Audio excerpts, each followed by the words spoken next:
Assalamualaikum warahmatullahi wabarakatuh. Kembali lagi bersama Al-Faqih di pelajaran Sejarah Kebudayaan Islam untuk kelas 7. Kali ini kita akan melanjutkan cerita daripada Khalifatul Rasyidin, Khulafaur Rasyidin, yang mana kemarin udah ngebahas tentang Abu Bakar As-Siddiq. Sekarang kita akan masuk ke tokoh kedua, yaitu Umar bin Khattab radhiyallahu anhu.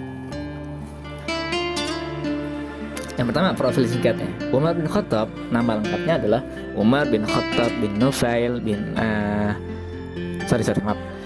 Umar bin Khattab, nama lengkapnya adalah Umar bin Khattab bin Nufail, keturunan Abdul Uzza al-Quraisy dari suku Adi, salah satu suku yang terpandang dan mulia.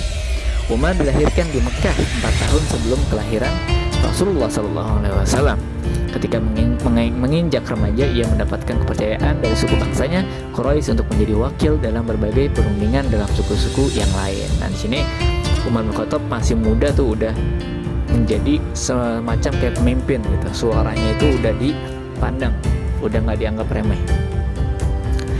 Salah satu sifat yang menjadi karakter Umar bin Khattab adalah pemberani, tidak mengenal takut dan gentar, mempunyai ketabahan dan kemauan yang keras, serta tidak mengenal kata ragu dalam dirinya.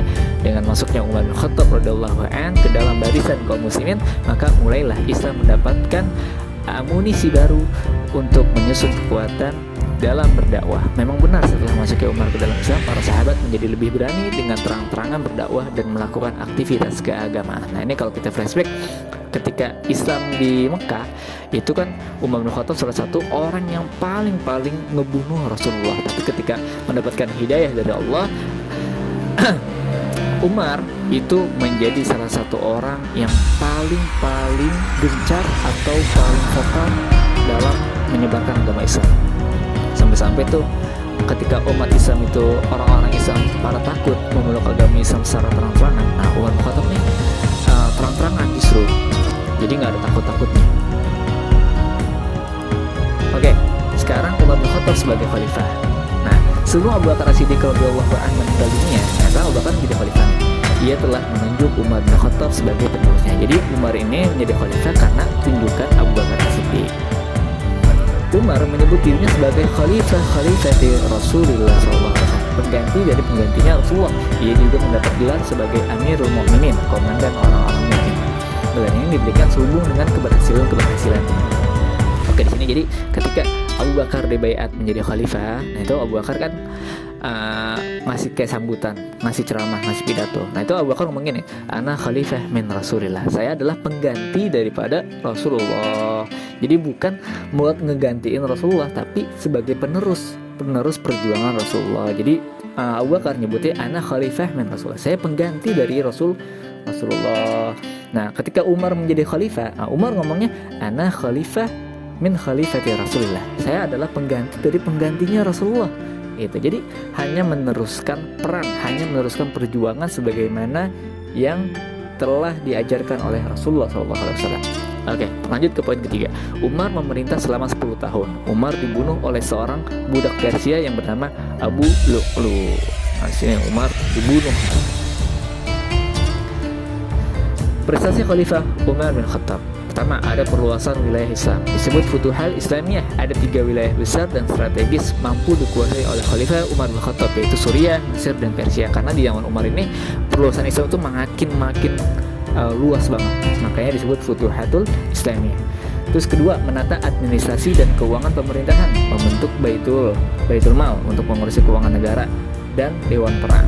Nah, di sini di zaman Khalifah Umar pertama kali ada sistem gaji buat pegawai, gaji buat tentara dan lain sebagainya. Jadi yang mengolah keuangan negara. Nah, yang ketiga, penetapan kalender Hijriyah, menetapkan permulaan tahun Islam pada saat Nabi Muhammad SAW hijrah dari Mekah ke Madinah. Sebagaimana yang kita nikmatin sekarang itu atas jasa daripada Khalifah Umar bin Khattab radhiyallahu anhu.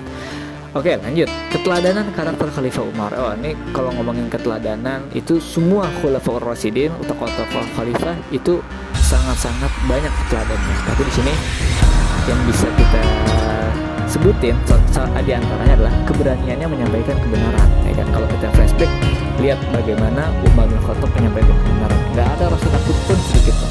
terus suka bermusyawarah dan bijaksana dalam mengambil keputusan. Saking bijaksananya Umar, itu Rasulullah pernah mengatakan, seandainya ada nabi setelahku, Umar tuh yang cocok jadi nabi. Seandainya ada, kan saya nyatanya nabi akhir zaman itu, nabi yang paling akhir adalah Nabi Muhammad. Gak mungkin ada nabi lagi setelah Nabi Muhammad.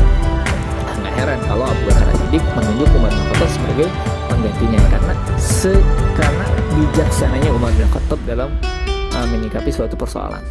Bersikap adil terhadap semua rakyat. Nah, ini banyak nih kisah-kisah keadilan Abu Umar bin Khattab yang mana nanti akan kita bahas di pertemuan yang lain. Bersikap toleran terhadap adat yang tidak bertentangan dengan ajaran Islam. Terus bersifat sederhana dalam kehidupan sehari-hari, bersikap jujur dalam menjalankan pemerintahan. Oke, itu aja materi kita kali ini. Semoga bermanfaat. Wassalamualaikum warahmatullahi wabarakatuh.